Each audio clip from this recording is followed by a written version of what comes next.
Hablando sin coba, ya son las 6:50 de la tarde. Antes de ir a la pausa, yo les dije que íbamos a hablar acerca del comité de postulaciones para nuevos magistrados del Tribunal Supremo de Justicia. Fue una confusión mía. Vamos a estar conversando acerca de las postulaciones que se están haciendo para otro poder del Estado venezolano, el poder electoral. Para ello nos acompaña aquí Tito Oviedo, diputado al Parlamento venezolano, es integrante de este comité de postulaciones.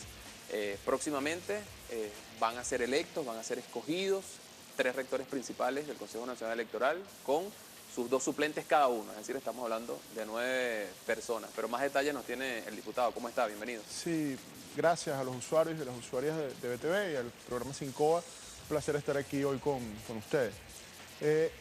Efectivamente, la Constitución y la ley obliga a la Asamblea Legislativa, al poder legislativo venezolano, a renovar el poder electoral, ¿verdad? Como una de sus funciones. De los 5 integrantes del Poder Electoral, 3 tienen sus lapsos vencidos y nosotros... De los 5 rectores. De los 5 rectores. ¿Que son quiénes? Que son Tibisay Lucena, Sandro Blita, Vicente Díaz. Okay.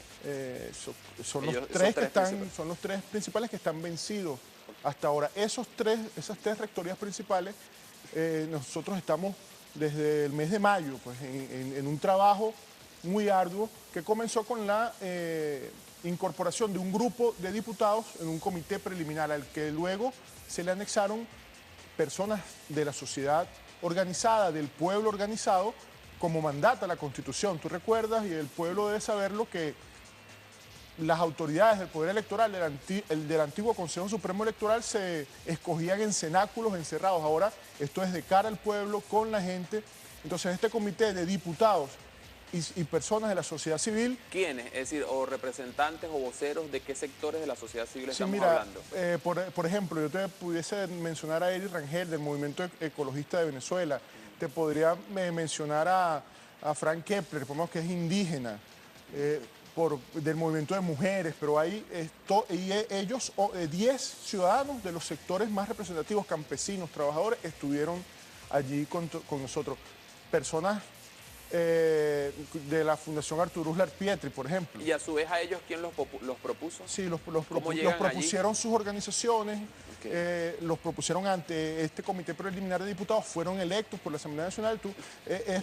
Digamos que es importante que la gente sepa lo que hemos cumplido hasta ahora, porque en todos estos lapsos, Luis José y pueblo de Venezuela, siempre ha habido una intención de los sectores más recalcitrantes de la oposición, de la derecha más extrema, de sabotear la elección del poder electoral. Esos sectores boicotearon la elección de esos miembros de la sociedad civil, se negaron a votarla, o sea, como son minoría en la Asamblea, y para eso nosotros requerimos las 2/3 partes, ellos en ese momento bloquearon esa decisión, y si no fue así, no hasta la tercera. Un grupo, no todos. Un grupo de ellos. Un grupo terminó votando la propuesta. Sin embargo, la extrema derecha, Proyecto Venezuela, los diputados vinculados a la salida, salvaron su voto y no votaron ni siquiera la conformación de este comité que hoy termina sus funciones porque presenta una lista definitiva de candidatos. De 33 candidatos que son los considerables para el punto de agenda que está mañana en la Asamblea Nacional. 33 se van a presentar como considerables para una sesión mañana. ¿Cuántos se postularon? ¿Cuántos se dijeron, postularon más de 300, 323 exactamente, se postularon de los diferentes sectores de la sociedad. Personas incluso hasta que firmaron el decreto de Carmona, por ejemplo, fueron allá y se postularon ante este comité. Pero personas muy valiosas también, íntegros, con tremendos currículos, y este comité integrado por 11 diputados y 10 personas de la sociedad organizada, o sea, 21 miembros que tiene este comité, decidió de manera unánime esta postulación, y estoy hablando, cuando digo de manera unánime, digo que hay diputados de la derecha, diputados de los partidos de oposición. Los 21 integrantes dijeron, los 33 son estos. Y los 21 aprobaron estas postulaciones que van a ser consideradas, deben ser consideradas mañana por la Asamblea Nacional. Hubo gente que fue objetada. Usted mencionaba el caso de los diputados relacionados a la salida de aquel movimiento que pretendió o pretende, el derrocamiento del presidente Nicolás Maduro, y justamente una ex parlamentaria, María Corina Machado, junto a otros que sí son parlamentarios actualmente, objetaron algunos de los nombres que se habían postulado. ¿Esos nombres finalmente quedaron en esta lista? ¿Procedió o no procedió aquella objeción? Interesante la pregunta, porque el país debe conocer. Este comité recibió esas impugnaciones. Impugnaron a 62 personas que eran elegibles. Y eso fue desestimado, es decir, fue desechado de entrada porque era absolutamente vacío, inocuo, no tenía ningún sustento en la impugnación que ahí se hacía. ¿Qué alegaban? Ellos decían, y ella decía, la señora Machado, que ellos eran militantes de la revolución. O sea, porque a ella se le ocurrió, porque ella lo determinó, no tenía ninguna prueba, ni por un medio de comunicación, ni algún estatuto de partido, ni alguna inscripción en alguna organización política, absolutamente nada. Simplemente ella, bueno, porque su abolengo así se lo permite, determinó que estas personas no eran. Y esto fue rechazado por el comité en pleno.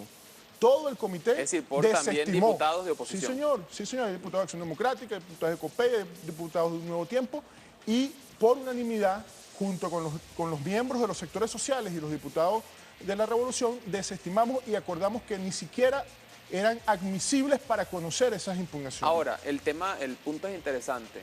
El hecho de tener una condición de militante o no de un partido político, ¿era un impedimento para poder postularse? Sí, el criterio la Constitución es clara, no debe militar en ninguna organización política, debe tener comprobada solvencia como independiente. Ahora, fíjate, solo una impugnación tuvo un carácter sustancial y fue estudiado por la comisión. Fue la del ciudadano Ricardo Durán y fue impugnado por ser militante de Primero Justicia. Y se presentaron recaudos bien sustentados sobre eso, sobre actas constitutivas de la organización, actas de reuniones, actividades públicas donde aparecía este ciudadano. Sin embargo, en el periodo de descargas que se establecía en la ley, este ciudadano fue y presentó la renuncia a la organización política. La presentó por escrito, fue aceptada y el comité decidió también unánime, por supuesto, porque él militó en un momento, ya no milita en esa organización política y es independiente y está apto para ser calificado. ¿Qué otro criterio se utilizaron para esta escogencia preliminar, para la escogencia de estas 33 personas? Es decir, entiendo, hay toda una normativa que establece, Ciro, pero si pudiéramos de algún modo refrescarla, recordar. ¿Cuál es el perfil de quien opte o pretenda ser rector del Consejo Nacional Primero hay unos requisitos de ley, mayor de 35 años, más de 10 años graduado. Esos son los requisitos constitucionales establecidos. Allí luego había una segunda fase, que era una fase de entrevistas. El comité de evaluación realizaba las entrevistas y una tercera que era la de credenciales. Entonces, en la entrevista, por supuesto, que era en persona, se le hacían preguntas, se le preguntaba sobre su experiencia electoral, su conocimiento, su apego a la institucionalidad y a la democracia venezolana y, por supuesto, su comprobada solvencia moral e independiente que garantizara la transparencia de un poder tan importante como el poder electoral. Constantemente, desde algunos de estos sectores que usted califica de ultraderecha, se señala al gobierno, a los parlamentarios que acompañan al gobierno, de generar mecanismos que privilegien a aquellos aspirantes que de un modo u otro hayan tenido relación con la revolución bolivariana, con el gobierno nacional. ¿Qué garantizó, si se garantizó, que eso no fuese así? Que quien por ser, vamos a decirlo hablando sin cobas, por ser chavista no tuviese un privilegio a la hora de ser escogido. No, ¿Qué mecanismo blindó eso o impidió eso? Bueno, primero que es el mecanismo legal y constitucional, pero además yo creo que hay la intención, y lo ha dicho toda la dirección política de la revolución, pero con sinceridad, de que el poder electoral se ha convertido y es una de las expresiones más importantes de Venezuela en el mundo. Si algún poder, nosotros podemos decir que merece eficiencia, que ha sido reconocido por propios extraños, es el poder electoral. Okay. Pero sí es importante señalar y denunciar que hay sectores que en este momento, a esta hora, apenas a horas de la sesión de mañana, se están moviendo para bloquear e impedir que se renueve el poder electoral. ¿A qué hora será esa sesión? 10 de la mañana, está pautado. ¿Ya fue convocada? Sí, señor, está convocada, está en agenda el poder electoral. Nosotros hacemos un llamado al pueblo, a los sectores coherentes también de la oposición. Mañana hay un reto ante el país. Ellos le han dicho a los organismos internacionales y nacionales que exigen la renovación de los poderes. Bueno, mañana deben demostrar esa voluntad de renovar los poderes, eligiendo a un poder electoral en el que podamos estar de acuerdo con la mayoría de los venezolanos. ¿Podemos dar por hecho que mañana tendremos los nuevos integrantes del Consejo Nacional Electoral o eso podría postergarse? Toda la disposición de la bancada bolivariana está en eso. Nosotros esperamos que la minoría opositora no bloquee ese acuerdo porque se necesitan las 2/3 partes para eso. Si lo bloquea, entraríamos en omisión legislativa y sería el Poder Judicial el que decidiría. Pero hay unos días más para ello. Es decir, no es que si mañana no se elige, quedaría un periodo. No, bueno, si hay omisión legislativa, la Junta Directiva decidiría